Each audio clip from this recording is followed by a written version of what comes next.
Let's now move on to the external. So tell us about offline optimization.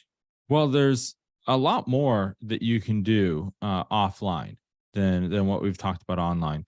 And off page, what I'm talking about here, or offline, is really things where you would take your assets off of Amazon and test them someplace else, right? So there's certain things you can do. Let's start with what's called preference testing. Preference testing is where you can very easily, for instance, put up two different images of a product, the same product, two different angles, two different backgrounds, one with a person in it, one without, and ask a clear question.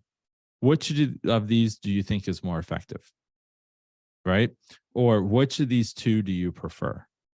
And you can do that with more than two, right? You can do it with 5, 6, whatever.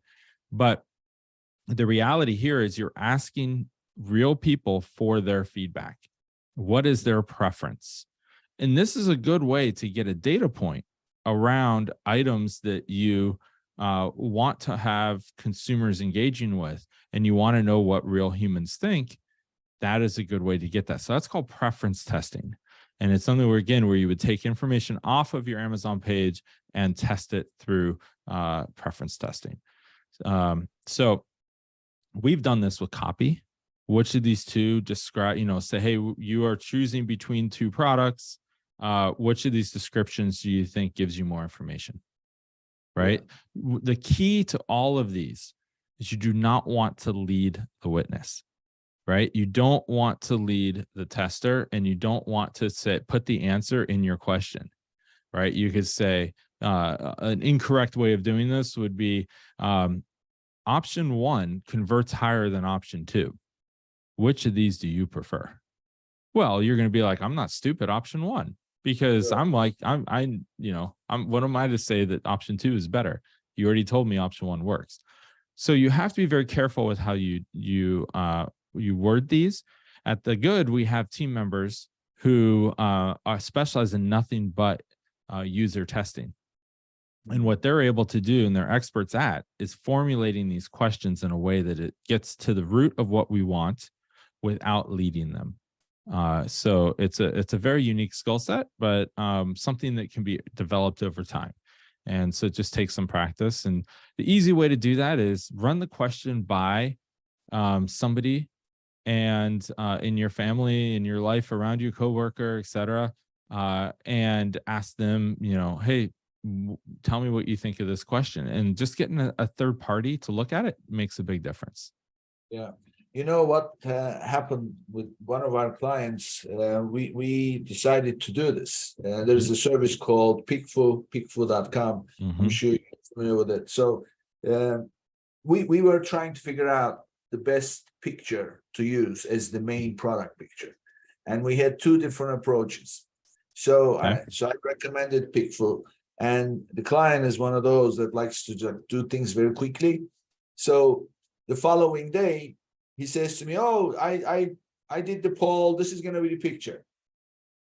I did not understand the response. I said, "Are you sure this is it? Because it doesn't look like this was." I said, "Let me see the question you asked." So what we were trying to do was figure out which picture to use as the main product picture, so that in the search results page, as you know, picture is the most important.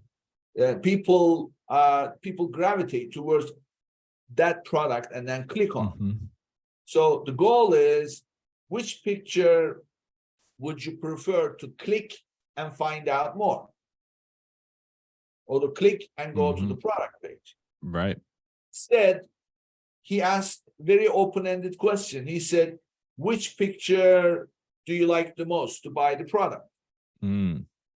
Well, buying the product involves going to product detail page. It also involves being on the product page, so that so everybody who responded, without exception, assumed that they were already on the product detail page, and they were looking at pictures, and then there were the 2 pictures, and I said, okay, this one I like it more.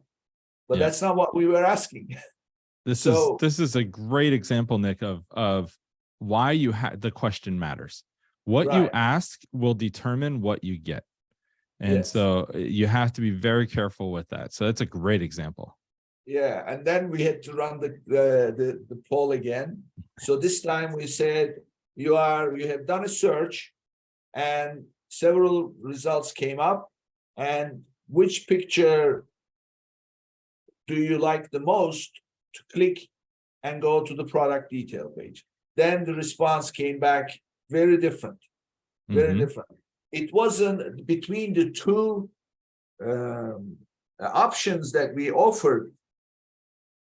They were still fairly close to each other, but the outcome was a different outcome. So you really want to be specific with the question in terms of what you want. So your point about questions being very important. I mean, we've seen it in action. It's so true.